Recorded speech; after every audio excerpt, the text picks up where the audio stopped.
Now joining me in studio to discuss their upcoming Cupid's comedy Kerfuffle, I said it right that time, and ongoing improv classes, Executive Director and Creative Director of the Puzzle Players Comedy Improv Theater and Training Center, Russ the Big Guy.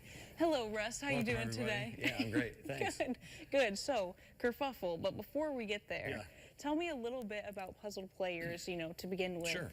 So the Puzzle Players is a group that I was one of the original 10 members of probably 20 years ago.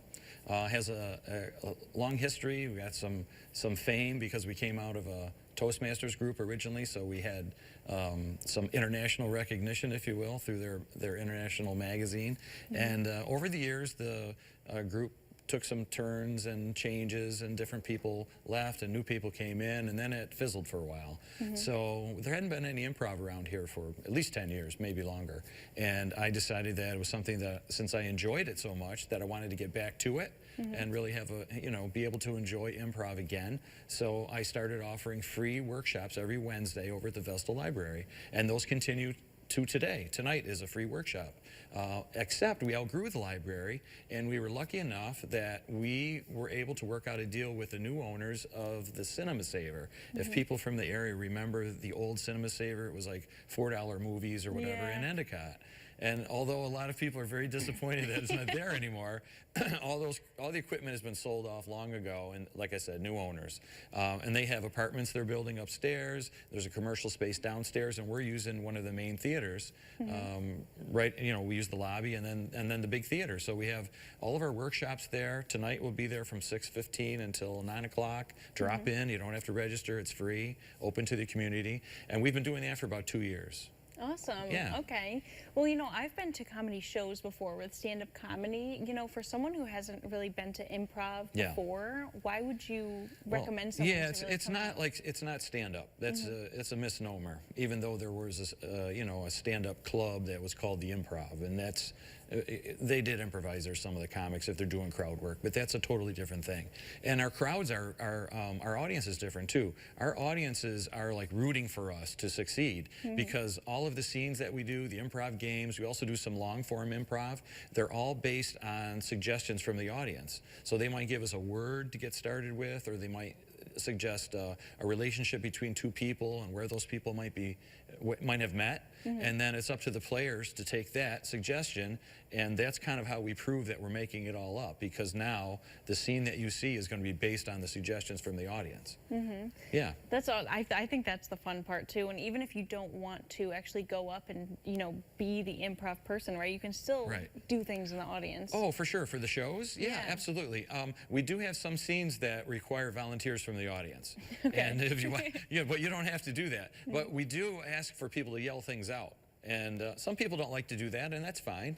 We kind of just like with our players, our group, the Puzzle Players, is built from the local community, and they're very talented people, and I've taught them for the past 2 years. Now, only a couple of them came with any improv experience, so they're really funny and really amazing and quick, and they come up with great offerings and great ideas when they're doing the scenes. But some of our people who come on Wednesdays don't really want to be in a show. So they just come and sit in the audience and applaud, or they might help out at the concession stand or something like that, And so we have a place for everybody. And everybody, we're happy to have you where you're comfortable, and the same with the audience. So if somebody doesn't want to be active, they can just sit and watch, and a lot of people do that. Yeah, I love that. I love that. And we're running out of seats, by the way, so if people want to come, they got to get there at 7:30 when the doors open to get a good seat. All right, yeah, and getting into it more for the Kerfuffle. I said Kerfuffle before. It's okay. Cupid's comedy Kerfuffle. Kerfuffle. Yes. So tell me about this. Why? Well, we actually have. This is our romance edition, if you will. So so a lot of the things that we do are going to be based on that around Valentine's Day, and we've been suggesting to people that they go out to dinner and then come see a show because. If you know somebody, one of the players, you can get a ticket from them for $10. Otherwise, it's $15 at the door. But even for $30, that's the price of one admission to almost any theater in town. So so we're about half the price, and our concession stand, like almost everything's $1. I think, awesome. I think candy bars are $2. Everything else is $1. Cheapest coffee in town. All right, and then Yeah, you yeah. have door prizes as well. So kind of Yeah, I'm doing everything I can to make people happy when they show up. So yeah, we do door prizes and they're free. You just put your name and email down on a slip, and then we never know what door prizes we're going to have. So we have some companies in town that are offering to help us out. Muckles Inc. is actually just picked up as a sponsor yesterday. So future shows we're probably going to have some merch, designed by them.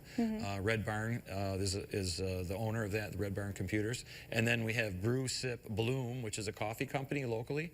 They do coffee and gift baskets, and they usually give us coffee and sometimes like mugs and things like that. So we have fun stuff, and we try to have, I have some couple candy hearts and things like that. So we try to make it appropriate to whatever the theme is. Yeah, when possible. Perfect for Valentine's Day. Yeah. And then you have your shows every second Friday? Every second Friday, we have our regular improv show. Yep. All right. Guitar Center does their student recitals there now, so that's be on a different day. We have other things coming up, music related, also like local authors and poets who are going to have a night, so that'll be a different night. And our group has gotten so big, and we have so many talented people that we're probably going to have a second show, either the same night or the same weekend. We haven't figured it out yet, but we definitely have to go to a second show every month, at least. That's great news, though. Yeah. That you guys are growing. You went from the library, and now you have a new location, and now more shows. So I'm happy for you. That's awesome. Yeah, thank you. Yeah, it's a lot of fun. Yeah, and if people want more information on the Wednesday classes or upcoming shows, where's the best place? Well, all the to information is on social media, and if you just search @Puzzled Players Improv, something will pop up. We have a Facebook page and Instagram, and or they could just Google Russ the Big Guy, and there's like. That's me. That's how I found you. That's me, and you'll be able to find me. Yeah. So and just ask questions or whatever. So yeah, All right, perfect. Like we're pretty excited about what we do. It's pretty informal, and we just try to make everybody happy. Yeah, I mean it's that's fun. the best thing to do, right? Yeah. Worst case, I always tell the players too. Some of them get a little nervous. I go, look.